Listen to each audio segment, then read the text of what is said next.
Tonight we're in Perth in the week that Rishi Sunak scrapped part of HS2. Migration hit the headlines and voters in Rutherglen prepare to go to the polls. But what will the audience here want to talk about? Let's find out. Welcome to Debate Night. Debate Night is the only show in Scotland where you get to put your questions to the people in power. Answering them on our panel this evening, Deputy Leader of the SNP and MSP for Clackmannanshire and Dunblane, Keith Brown. A former Royal Marine who served in the Falklands War, Keith worked as a councillor in local government before becoming an MSP in 2007. From Scottish Labour, the MSP for North East Scotland and the party spokesperson for finance, Michael Marra. Michael grew up in Dundee, joined the Labour Party as a teenager. According to the New Statesman, he is a proper politician with many of the qualities associated with Labour's golden age. Also with us this evening, award-winning singer-songwriter Horst McDonald. Horst has toured alongside Tina Turner, B.B. King and the late great Burt Bacharach and is currently recording her 11th album, writing her autobiography and rehearsing for a winter tour. Also with us this evening, the founder and CEO of Street Soccer Scotland, David Duke. David overcame homelessness to be named the Sunday Times Changemaker of the Year and CNN's Hero of the Year for his work changing lives through football. A global ambassador for the Homeless World Cup, he was awarded an MBE 5 years ago for services to charity. And finally, former Conservative MP for Ochil in South Perthshire, Luke Graham. Under Boris Johnson, Luke was head of Downing Street's now disbanded Union Unit. In July, he was selected to stand for the Conservatives at the general election in the new constituency of Perth and Kinrossshire. Please welcome them all to Debate Night.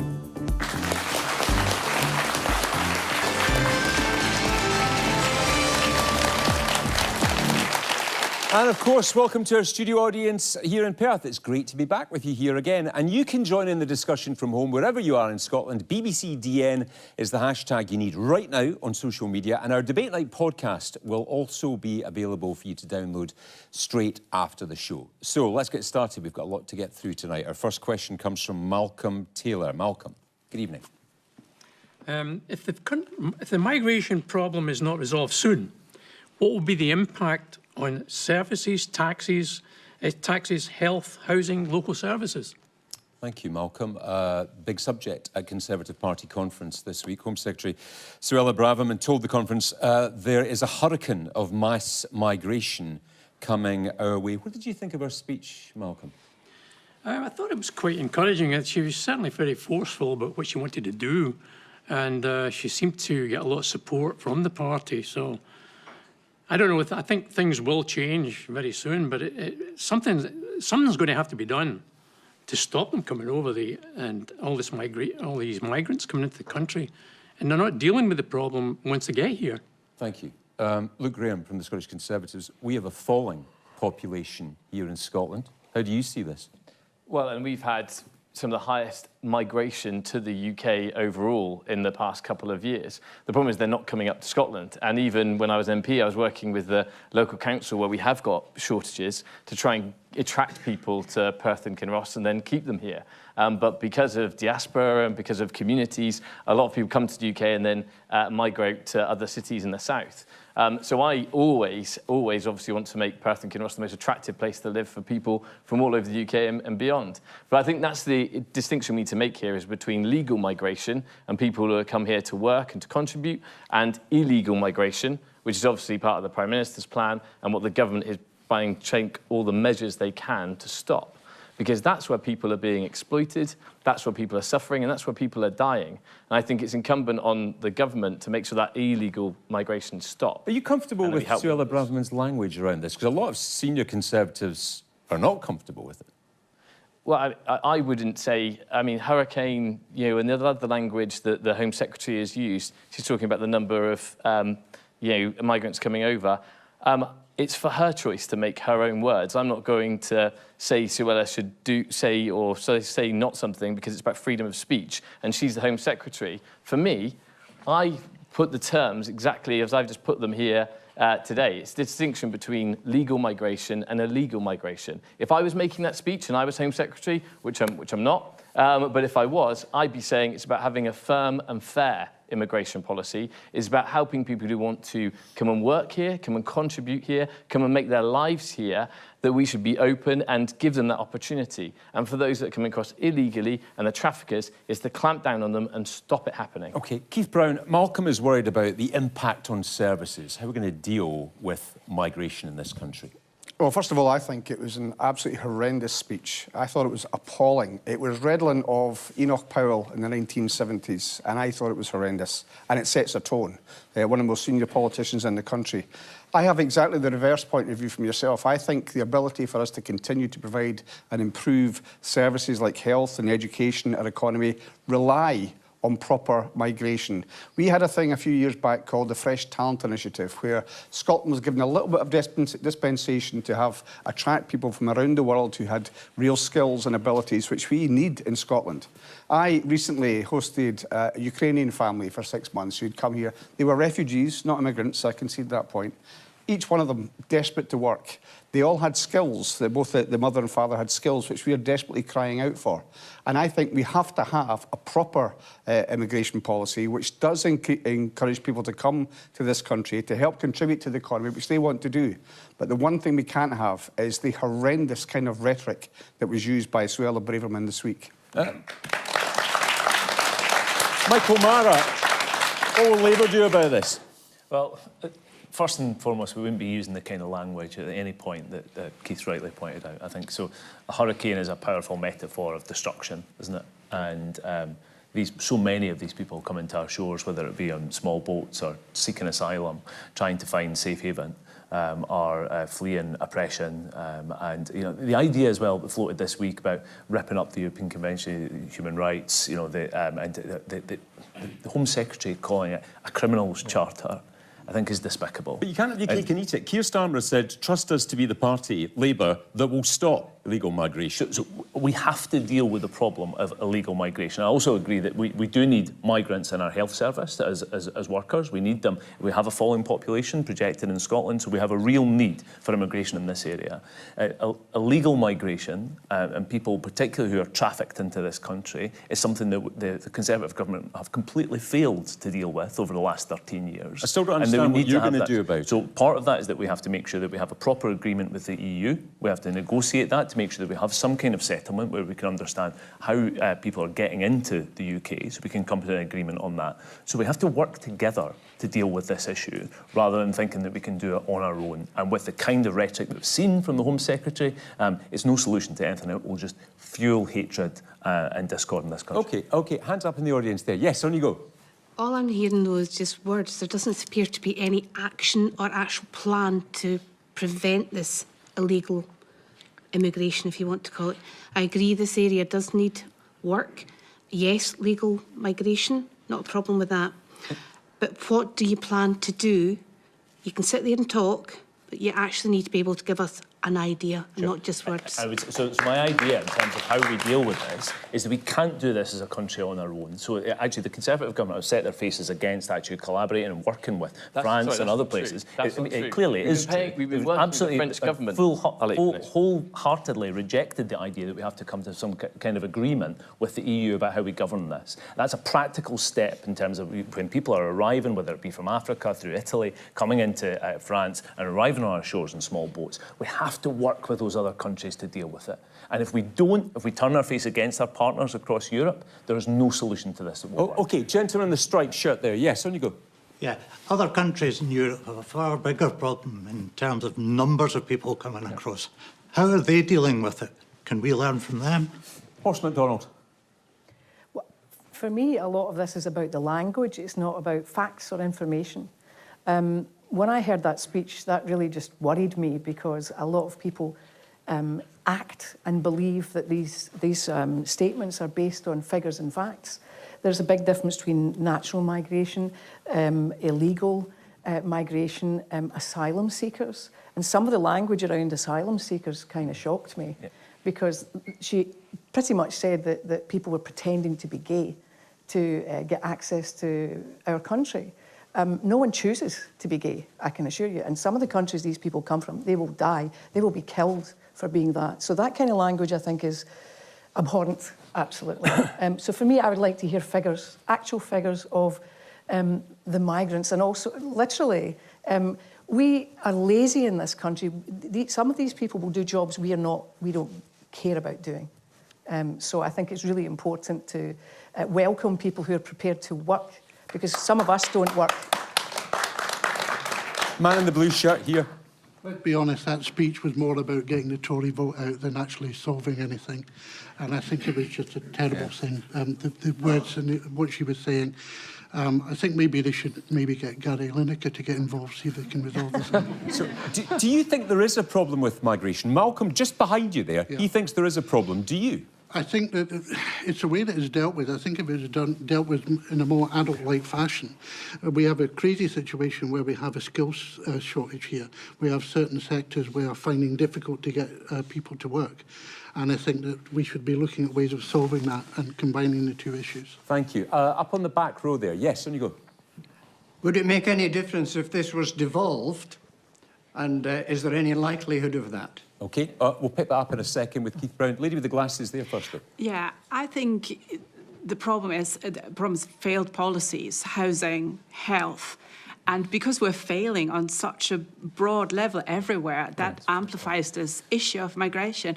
I don't think the people necessarily are the problem. I think even without these levels of migrations, we just don't have enough resources. There's not enough funding for lots of things. We don't have enough houses. There are not enough doctors. There's not, the migrants coming across, they're a drop in the ocean. If you look at France, you look at Spain and Italy, these are real big numbers of migrants. I can see how local populations are afraid and worried. I don't think in the UK we've got anything to worry about. There's so few. This is so few numbers. And it's just the Tories in particular are hiding behind tiny numbers of migrants and basically blame all the problems we have in the health system, in the housing system, on a few thousand people coming across on boats. OK, there's a gentleman down in the front row does not agree with you, I don't think, on this. On you go. One of the biggest problems is we have a massive housing shortage in this country. Where are we going to house all these people? All right. David Duke, do you think we've got a problem with migration in the UK? I think we've got a problem with language to start with, because you just mentioned what Braverman was speaking about today. It reminds me of Farage when he was trying to kind of boost votes around Brexit and everything else, using words like swarm and all that kind of stuff. I'm very lucky that I get to spend quite a lot of time with people from Sudan and different countries who have arrived here through all different means. I don't think Scotland's got a massive problem with illegal immigration, because actually it's all down in London. We've got a charity in London as well.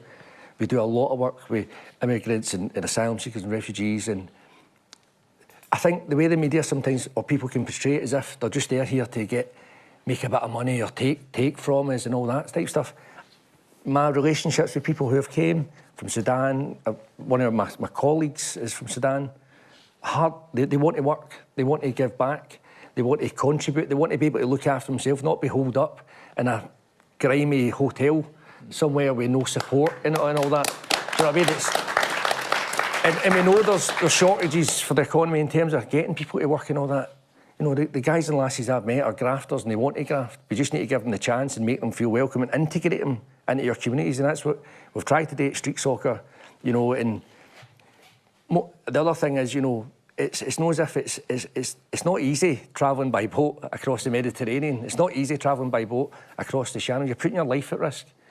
For what? To come to the UK and read the papers and see the way people talk about you. I just think it's disgusting and it's no fair. And it doesn't remind me what my community was like growing up, where we supported each other. And I think we forget that sometimes. Luke Graham. Yeah.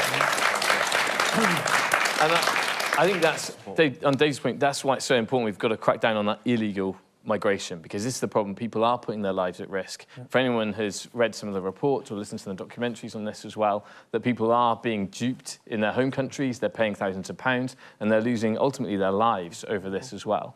When it comes to migration, the lady's point there about it taking, you know, there are other pressures in this country, completely right. And I think as politicians, we need to be brave and upfront and say we've got problems in housing, we've got problems in education, we've got problems in health. We have got concerns about immigration. They're on the doorsteps in Perth, as they are down south and other places.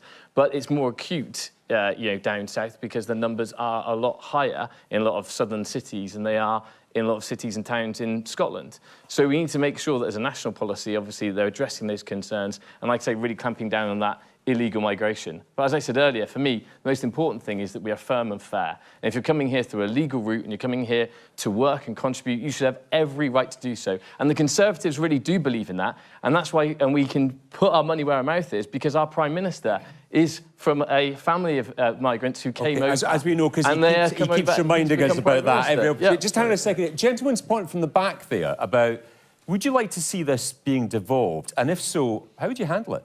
Well, first of all, were it the case that we're independent, as Michael says, you would want to work with other countries, that's the best way to do it, the proper way to do it. But in Canada, each of the provinces will have the ability to have their own, more or less, immigration policy. They'll be able to say, for example, Nova Scotia, we need teachers. They won't have had the problem that we've had with Brexit, with people leaving the country doing vital jobs, but they will have the ability within a country in its own right, an independent country, to solve or at least address their issues. That's the way it should be. And it's quite clear, even from what Luke is saying, the immigration system, such as it is in the UK, is not serving the interests of Scotland. So let Scotland control it. Let Scotland have the decision, even as a devolved unit. We can make a better deal of it, more humane deal of it. And also the last thing to say is every study that's been done shows that people that come to this country earn and contribute more to the economy than they take out of the economy. These are additional benefits to Scotland and the UK, and we should celebrate that. OK, I know you'll have thoughts on this at home. The hashtag is BBCDN on social media. Let's go to our second question of the night, which comes from Roy Brown. Good evening, Roy. Good. When will the A9 be completed? Big Does day. anyone have the courage to give an estimated completion date? There's accidents on this road on a constant daily basis. Let's have a go at this for you, Roy. Big day for infrastructure announcements with the HS2 announcement from the Prime Minister as well. Today we heard from Alex Neil at Holyrood, who was the Cabinet Secretary for Infrastructure and Capital Investment. He told a committee at Holyrood that the Scottish Government had betrayed a promise to rural communities on the A9. Is he right, Keith Brown? Well, I should refer to my own experience. When that commitment was made, I was his junior Transport Minister at the time. He was your boss. He was my boss, yeah. And he put that figure out there. Now, we got, I think, 2 Kincraig and Dalradi and another section done. What we also did was change immediately the speed limit to 50 miles an hour for trucks, because the congestion and the slow movement of trucks was causing accidents through frustration, and we saw an immediate drop in terms of the accidents. It is one of the biggest roads in the country. It is not easy. If you look at some of the places close to here, you're bounded by railways on the one hand, by water on the other hand. It is a complicated thing. It should be done as quickly as possible. I've been travelling up the A9 since I was a kid in Edinburgh. It used to take 8 hours to get to Brora from where I lived. It has massively improved, but it should be improved to the point of being dual the entire length. People in the Highlands have got the right to expect that, and it should be done as soon as possible. In 2013, you said, you were Minister of Transport, I think, at the time, that half of it would be done by 2022. We're way behind targets. Do you want to answer directly the question, when is this going to be done? Well, I'm not in the government. I can't give you the figure. The government will have to give you the date for that, and they're the ones that are seeing... You know, we're going to talk about shortly about HS2, and one of the reasons for HS2 is because of the cost of infrastructure works has gone absolutely through the roof post-Brexit. So you understand the government's decision today, then, on HS2 on the basis of that? No, I think, well, there's a number of other things about HS2, if that's what you want to ask about, why they said in 2009 it was going to come to Edinburgh and Glasgow and transform Scotland, and they've cut it back and cut it back. They've changed their mind on it. They've spent billions. We're talking about 30, 40 billion pounds, and it was going to be completed in 2026. They're now saying even the smaller bit is going to be in the 2040s. Well, that's their problem. The A9 is our problem. Yeah. So there is no date for completion, as far as you're concerned. The Scottish Government, Jenny Gilruth, the Minister responsible, is looking at this just now, and they'll have to come up with a date to try and get it done as soon as possible. OK, lady in the blue top there. On you go. Yes, on you go. I drive up and down the A9 frequently, and I actually don't have any problems with the speed that I can go at. The issues that I see is there's some dangerous pinch points that could be developed into having proper slip lanes from. But there's a whole lot of infrastructure out there that the money could be better spent. I do drive further out from the A9, and the conditions of the roads are appalling, particularly the NC 500, the conditions at the side of the road, the potholes. There's more to life than just the A9, and I think it does a good enough job just now as it is. If the smaller issues could be corrected with where the crashes are, and in the end, it's driver It's driver problems that cause the accidents. It's not the road itself, but there's a whole lot of infrastructure that could be helped to the people out west, the people in the NC 500, single-track roads that still have passing places and grass growing up the middle. I think there's issues there that money could be better spent on. Some people are nodding agreement, other people are shaking their heads here, but you will know, because you're at the end of this road. Man in the glasses there, yeah. Yep, Keith, that's a dreadful answer you've given there. And I have to disagree with the lady in the blue here as well. It's not the people, it's the road. The road goes from dual carriageway to single carriageway, and that causes confusion, it causes frustration. 13 people died last year, 11 people died the year before that. How many people have to die, Keith, before you fulfil a promise that you made years and years ago? It's yet another promise that the SNP have made to garner a few cheap votes. It's a carrot towards the gullible. And it's not good enough, Keith. OK. I'll come back to Keith in a second. I want to hear from the rest of the panel on this. But gentlemen down on the floor here as well, yeah. I would just echo the gentleman's sentiments there also. I think the A9 is just a total hazard. You've got overtaking lanes that narrow down, and once we come into the summer months with tourists, you know, that's where we see a lot of the accidents. Some of the junctions coming on and off are absolutely horrendous, and what price do we put in people's lives? It's atrocious, and it's a terrible dereliction that's not been sorted before now. Horst McDonald, you'll be travelling up it soon to tour as part of your tour of Scotland. That's your plug done. How big an issue is this, and how big a priority should it be, do you think, for Scottish Government?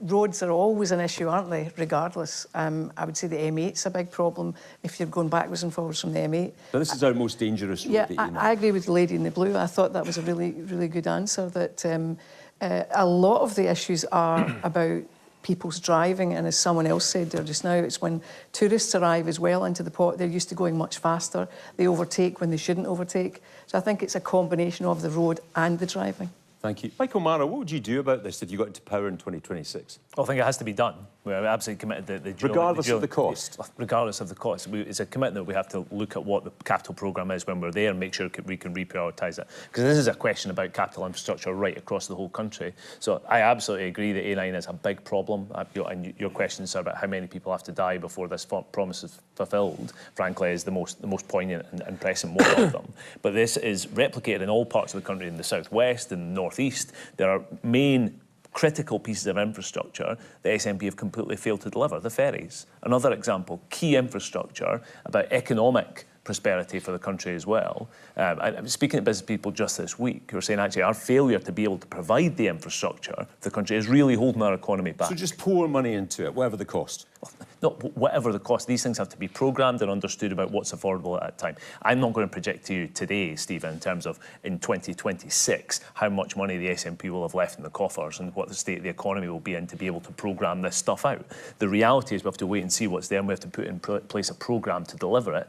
But it has to be a realistic one that's based in terms of what we can afford and when we can think of the time frame to be done. The reality is, since the start of this, the SNP have made false promises again and again. And we heard the evidence from Alec Neil today, who is absolutely clear that the buck stops with ministers, his ministerial colleagues, on this, and that they should have been honest with the public right from the off. And if it was slipping and stopping, they should have told the public that as well. Keith, and they just haven't. I will come back to you, Keith, but let's hear some more from the audience. Man on the end there, yeah. The SNP will never get the road finished because between Inverarmid and Stanley you laid a lovely dual carriageway, and then within 2 years you dug it all up again to lay a bridge across, which should have been done at the same time.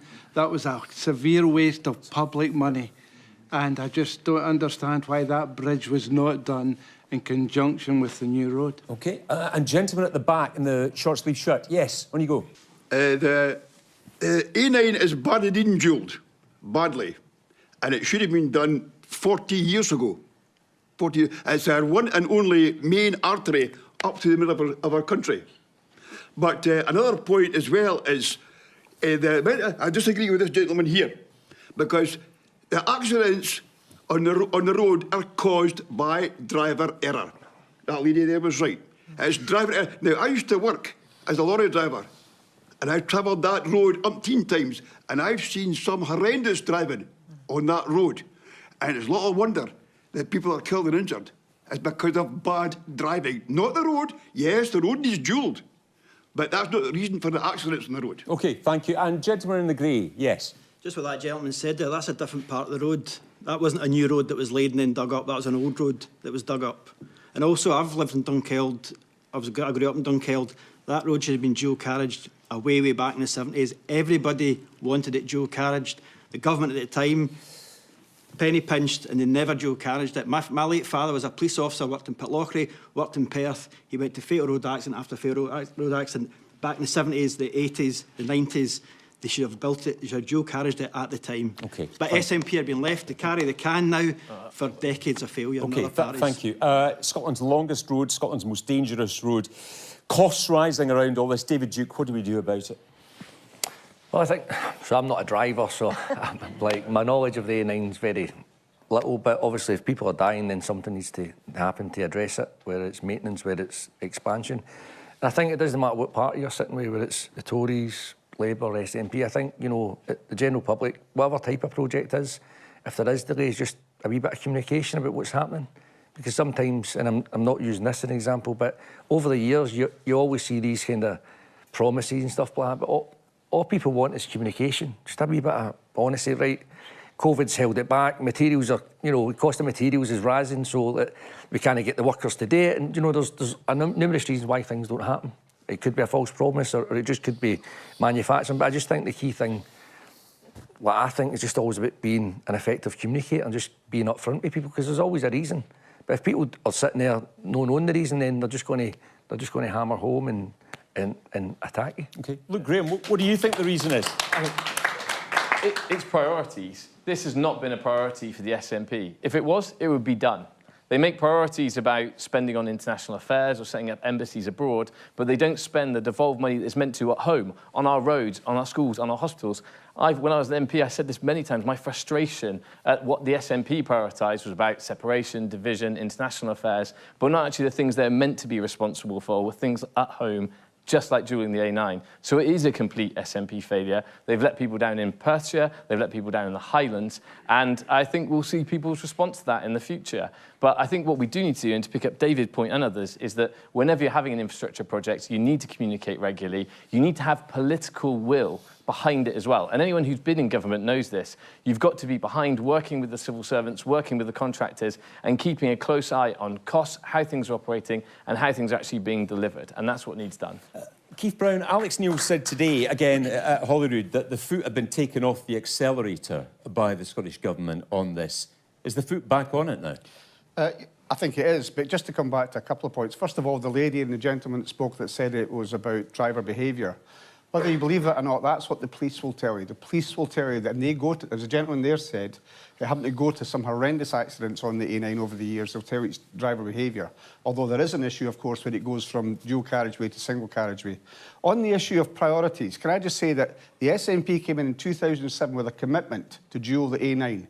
The first vote in the Scottish Parliament, I was just elected, was a vote by Labour, Tory and Lib Dems to force the Scottish Government to spend £500 million on a tram scheme that the SNP didn't want. We were forced to spend that money, which could have gone to the A9, on the tram scheme. That was the priorities of the Tories at the time. And the other point scheme has been finished. I look at the cost of it. £776 million, and that's not even the cost of the inquiry into it. But the other point was, the point the gentleman made was, we have had oil now since the 1970s, billions of pounds coming to this country. Why is our road network, why have our schools, why have our hospitals been left in the condition that they are? No other country. You go to Norway, look at what they've spent on their roads, the tunnels that they built. We don't get the money that we earn in Scotland to spend it on the infrastructure. And just the last thing on the infrastructure projects, during that time, for the first time, because before 2007 it was about the Central Belt and that was it, we've created the biggest new railway in the UK for over 100 years going down to the borders. The Queensferry Crossing built for £400 million below budget. No support from Westminster. So I'm not saying, of course, they've got to do better in terms of the A9 and get it completed as quickly as possible. But let's look at the whole story. All right. The lack of investment. Graham, on you go. Yeah. I think it's important to correct factually. When you're looking at actions in infrastructure and the borders, that's actually supported by the UK government. And when you're talking about money and spend, it wasn't an either-or between the tram system and the A9. You could have done both. And the A9 hasn't been held up just because of money. It's because of a lack of action and a lack of political will. That's the problem here with the A9. And just to reinforce the point as well, there was the Union Connectivity Review that took place a couple of years ago, which was about improving connections across the UK. And we've seen some of the output of that with the A75, because the Secretary of State down there makes sure it worked. but the Scottish Government refused to cooperate with the UK Government. So how are we meant to improve when the SNP won't even work with other parts of the UK to improve our own infrastructure to benefit people in Scotland? It's an SNP problem. They're divisive and they don't have Perthshire and other parts of Scotland outside of the Central Belt as their priority. Roy, we tried. I'm not sure we got you an answer at the end of the day, but I'm sure we'll come back to it again. We've talked about it before on debate night. Tonight, we're in Perth. Next week, we're going to be in Dunfermline for the first time. The week after that, we're going to be in Edinburgh. So if you'd like to come along and be part of the audience, as these good people have, for those shows, just go to our website on your screen right now. Click on the link. It takes you just a couple of minutes. Let's go to our third question of the night, which comes from Jean Jacobs. Evening, Jean. Evening, panel. Are drug consumption rooms the answer to the drug problem in Scotland? And how will they be monitored and evaluated? Thank you. The first due to open before next summer in the East End of Glasgow after, I think, 8 years of discussion to get to this point. David Duke, you were brought up in Govan. You've worked with people from challenging circumstances. Is this a good idea? I think it is. But I don't think it's a solution. So I think it's a very small part, actually, of a wider solution. You know, we know the challenges around drug deaths, you know, and I think I was actually chatting to colleagues the other day about it, obviously, because it's kind of big news, but, you know, the government and everyone who's behind it have engaged with, you know, I suppose, actually, we're not probably the best placed people to answer that question, actually. Ask the families of someone they've lost through addiction. You know, they're the best people to tell you if it's the right thing. But what I will say, having spoke to other people in recovery, you know, it is a good thing because, you know, it takes away certain risks for people. But actually, you know, there's so much more to do, you know, because actually, you know, we need to invest more in beds for people who want to go into recovery. There's nowhere to go, you know, there's waiting lists long as your arm just to actually get the support you need. And, you know, that's the key issue, you know, so that's part of it. And I think sometimes we say, oh, it's such a big problem. We don't do anything. But yes, see the fact that we've created that, that's good. But it's all the other stuff we need to create, creating more residential rehabs, you know, more access to services, more joined up services. And if you want to go greater than that and start to address some of the reasons behind people's addictions, you know, trauma, mental health and stuff like that. So you could go on all night about it, but, you know, it's a good thing, but it's only just the tip of the iceberg. We need to invest more so that when because the thing is about addiction and all that, and it takes hold of your life. And there comes a point in your life you're saying, you know something, I give up, I need help. And if you don't have somewhere to go, when you find that moment where you submit and you can't get the support, then what happens? You go back the way, you know, you don't recover. And we just, as a society and, you know, as communities, we need to be able to put our arm around people when they need it so that they can find hope and find that recovery journey. Thank you. You asked the question, Jean. What do you think? Sorry? What do you think? I think it's very proactive. I think it's quite innovative. I think Scotland's doing the right thing by starting this. But as you said, I think it's just part of the problem. And it's how it's going to be then monitored and evaluated at the end. So what is success? Is that a reduction in deaths? Is that a reduction in drug-related harm? You know, how is it going to be monitored? Right, Keith Brown, there's the question for you. How will you know if this has worked? Well, I think, just going back to David's point, it's really important to say that I think this is a good and innovative move, but it is going to depend on a number of different things. And I also agree with David that the government has to make more beds, places available for people for rehabilitation as well. So I think it will be hard to do the monitoring and evaluation if you do it in the right way, which is to do a number of things at one time. But I think the evaluation which I'll be most interested in is people like David with lived experience, people like Peter Criken and others that have got the experience here. So it will be hard to draw out how has that had an effect from how have other things, and as has been mentioned, mental health issues, poverty, these things will play a part as well. I don't know, I'm not an expert on how these things are monitored, and I think it will be hard to do that, but equally I think it's the right thing to try. We will know fairly soon from the people that are using it, we'll know from the police, we'll know from the prosecution authorities if they think it's working as well, but I think it's the right thing to try, and I would credit the Scottish Government. I'm no longer in the Scottish Government.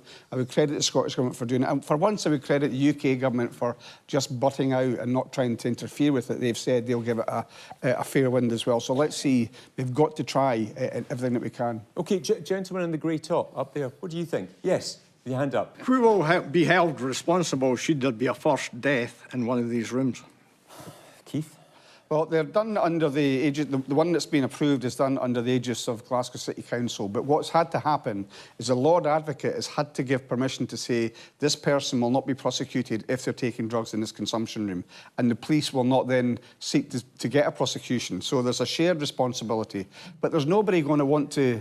this is precisely to try and avoid a death. So things like naloxone, I would imagine, would be there in case somebody's taking an overdose. But professionals can be there as well, whereas currently it could be happening in a back street or an alleyway. So I think this should aid in relation to people's health and safety.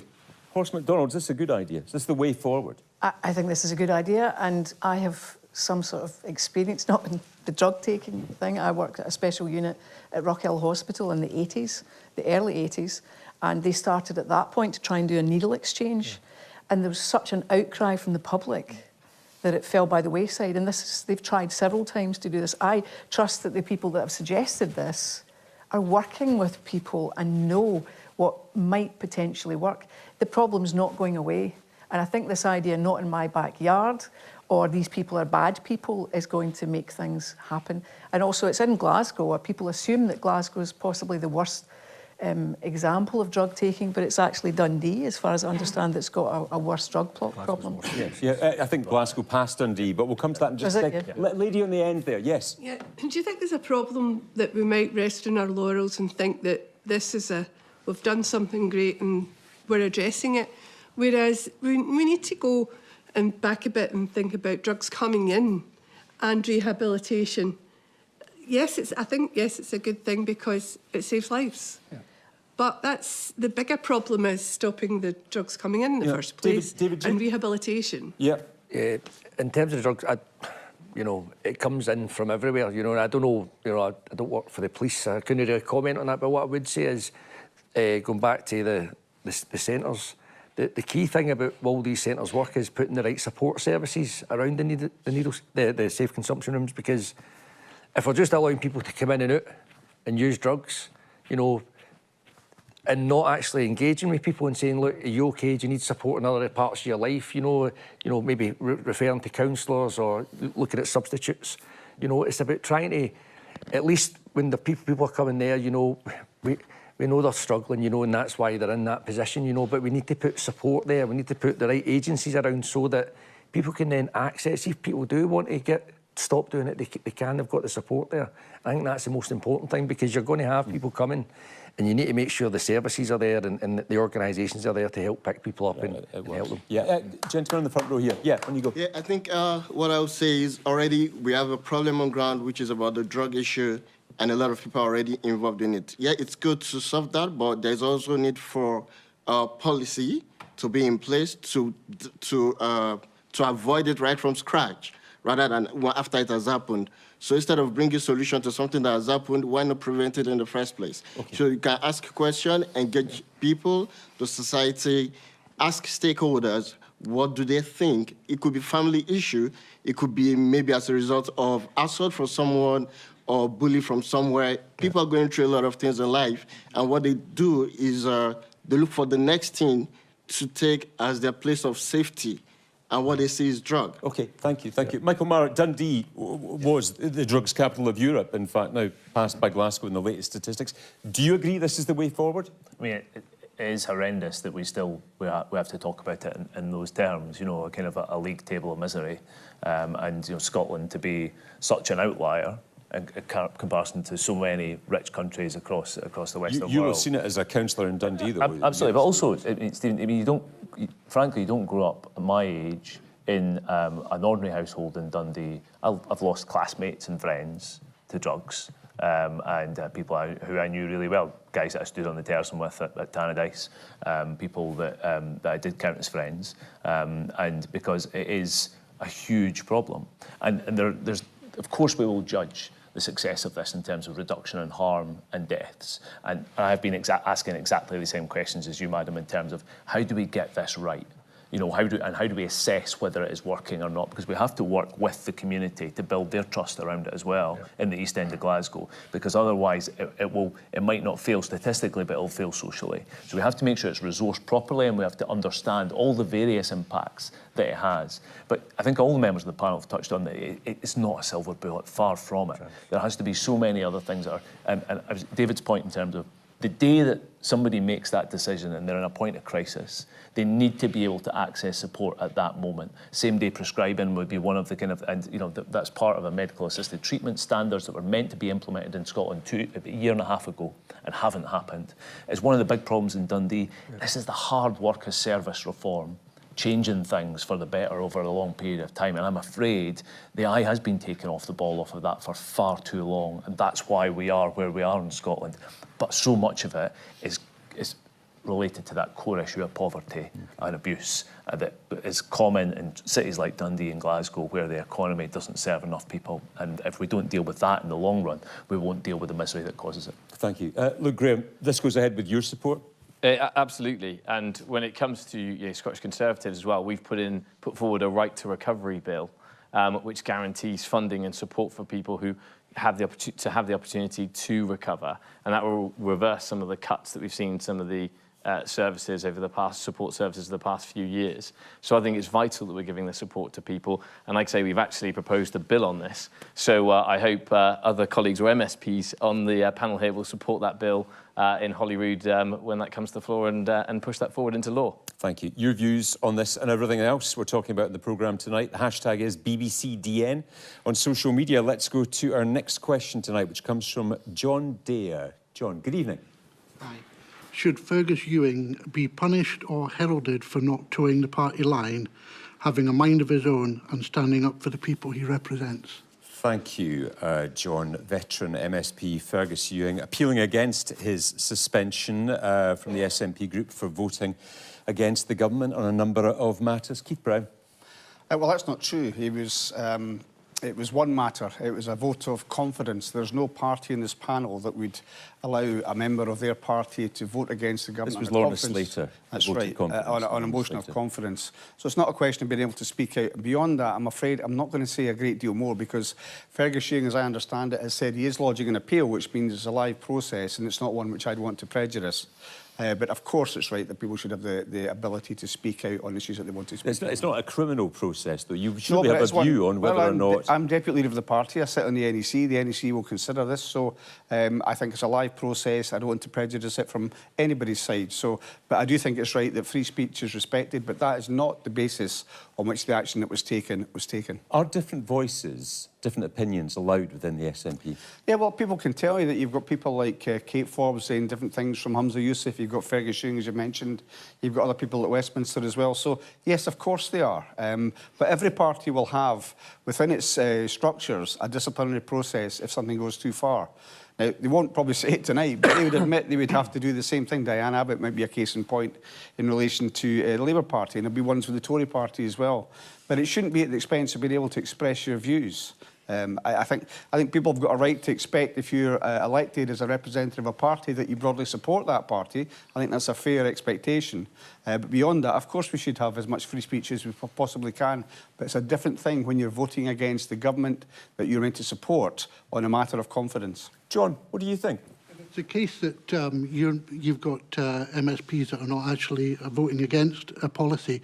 Should it not be the policy that you should actually be having a look at, right, if you're not able to convince your own party members?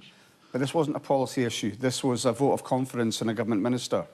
And everyone knows, because we all sign up to it when we're elected, that on those issues you support the government of the day, if you're of that party. So it wasn't an issue of saying, let's look at that. And you're right to say, if people are expressing concern about a policy within the party, of course you should look at it. That's just, it's sensible to do that because it's in your interest to do that. But that was not the case in this particular example. Yeah, you do all sign up to that deal. So, Michael Marra, what do you think?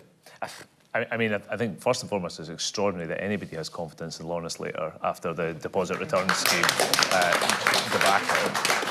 So I would certainly, agree with Fergus Ewing on that point alone. So I also don't think particularly that the First Minister comes out of this looking particularly good.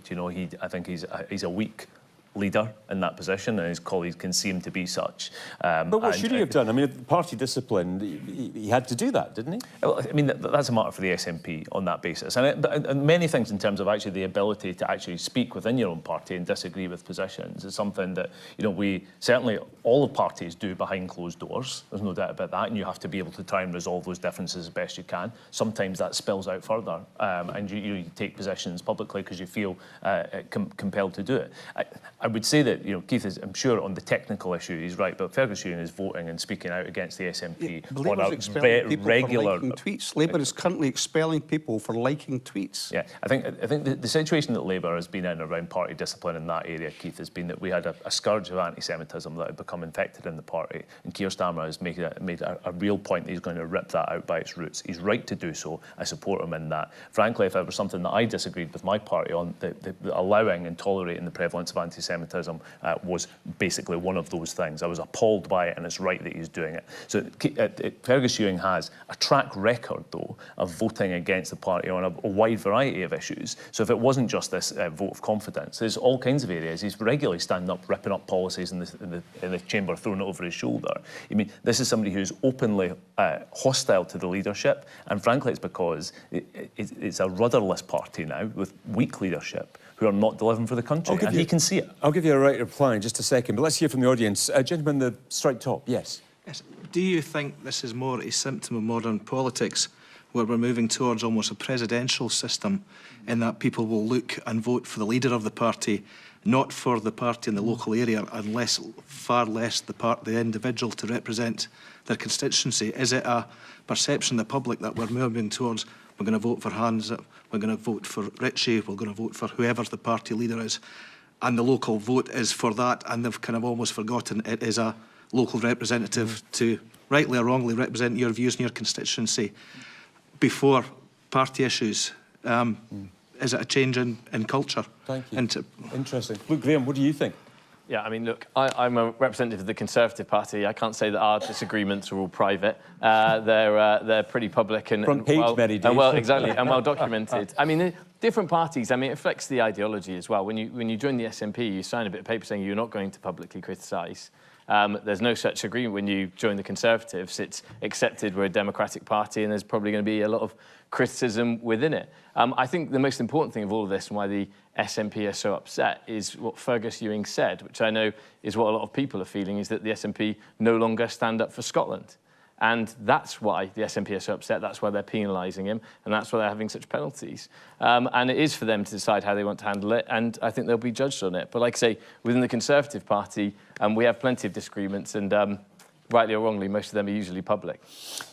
Lady with the glasses on the end. I would like to go back to the point the gentleman in the stripy shirt made about, I would like politicians to be accountable to me as the voter. I don't care about your party nonsense. I want great big infrastructure things delivered. I want you to all get on and do the job. And the terms whip, for example, that if you look at Westminster, they speak volumes. So you're basically corralling people and making sure they're voting in a certain way. I'm finding that absolutely unbelievable. You should be your own man, your own woman, and you should speak your mind. And if a party can't accommodate that, then, I just don't get it. It just really puts the public off. That's interesting. Is that lady right, of course? Do things need to change? I totally agree with you. I'm sitting here and I think this gentleman on my right is Conservative, and I'm like, I don't like Conservatives. But actually, some of the things he said are quite refreshing, and I'm shocked. But what I mean is, like, sometimes these things are interchangeable. They're with this flag or that flag. I would like to see a more refreshing kind of being morally, not morally corrupt and having better scruples. Some of them should wear badges saying, I don't have any scruples, I've had them surgically removed. I just think that, I think that's a really excellent point, that sometimes the parties, the name is interchangeable. There's bad behaviour in all of the parties, I would say. Gentleman on the back row. Yes, on you go. If you're voted in as an MP or an MSP, you're there to vote to represent your constituents. You're not there to act as a sheep and follow around everything that the party says, whether it be Tory, SNP, Labour. You should be representing 100% your constituents, because that's why they wanted to put you there. Michael Marra? Well, the system I was elected on, the electoral system we have for the Scottish Parliament, I was elected as a list member for the North East of Scotland because people ticked the Labour Party. So, you know, and that's part of the electoral system we have in Scotland. And there are people from all parties in the same situation. Keith is elected for a constituency, and some people might say that that relationship is more direct in that regard. And I'm sure Fergus, you might claim similar. I do tend to think, though, that there is, as much as I agree with the sentiment of what's been said about, you know, we should all be able to speak publicly, actually, the country needs some level of discipline within its politics, with the ability to actually come together and make decisions and actually deliver, whether it be infrastructure or policies. And that's best done on the basis where you have a shared agenda, shared values, and that you can try and work through some of those disagreements as best you can. That's what gives us. Now, frankly, we've got a UK government which is falling apart because of its internal contradictions between the hard right of the Conservative Party and what seems to be something that's managing kind of decline in the middle. And unless you have that discipline, you get the chaos of multiple prime ministers year after year after year jumping for headlines. You do need to have a coherent, stable ability within a party to present a platform to the country and then be able to be elected on that basis. We haven't had that stability because we don't have a government that's actually out of function. OK, gentleman in the blue check shirt, yeah. I would just like to make the point that whilst the SNP might not feel it just now, I think most rural communities up and down the length of Scotland will be championing Mr Ewing. He's just telling it as it is at the moment when it comes to certainly a rural policy.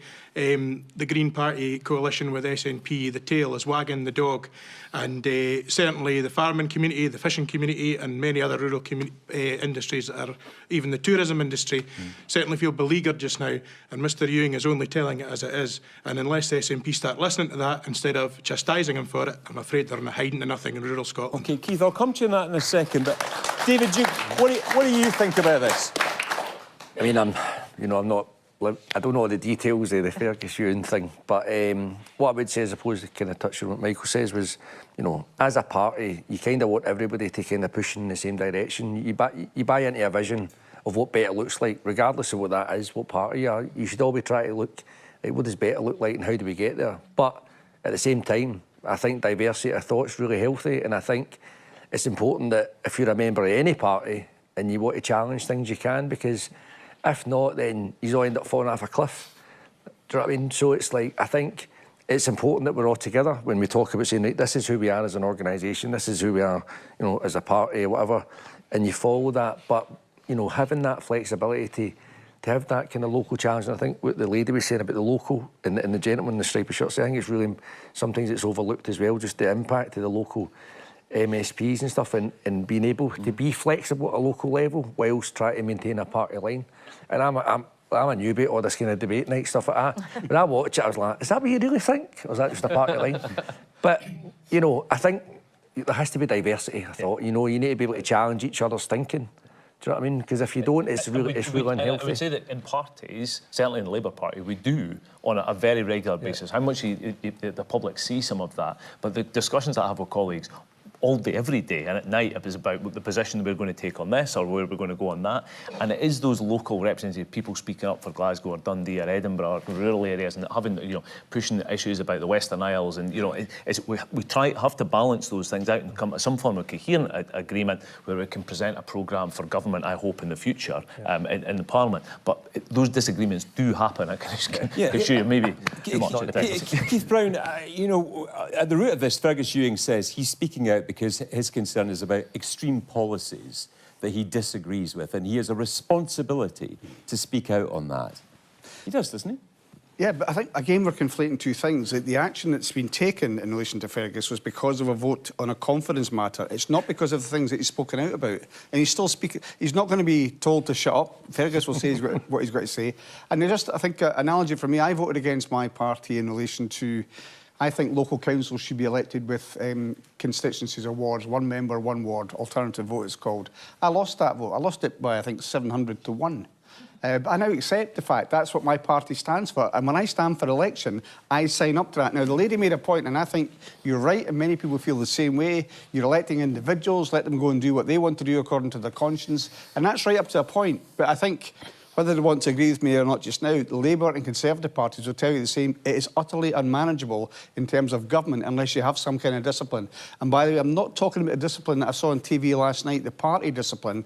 That had 128 people in parties in Downing Street that have been fined for it. There's more people been fined in that one household than every other household. It's not that kind of party I'm talking about, but I think parties can be a force for good. But of course, as far as possible, allow for that debate and allow for different expressions of debate. But eventually, to get something done, you're going to have a vote, and you're going to have enough people voting in the same way.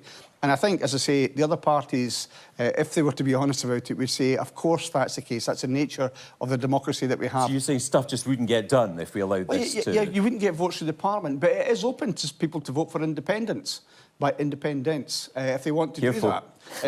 They can do that if they want to do that. If somebody, a staunch supporter of the local community, and there are many in different parties that do that, but not bound by the party whip, people can vote for that. There's nothing to prevent that from happening. But by and large, they choose to vote for people that are representatives of parties. Look, Graham, is he right? I mean, this is the way the system has to be?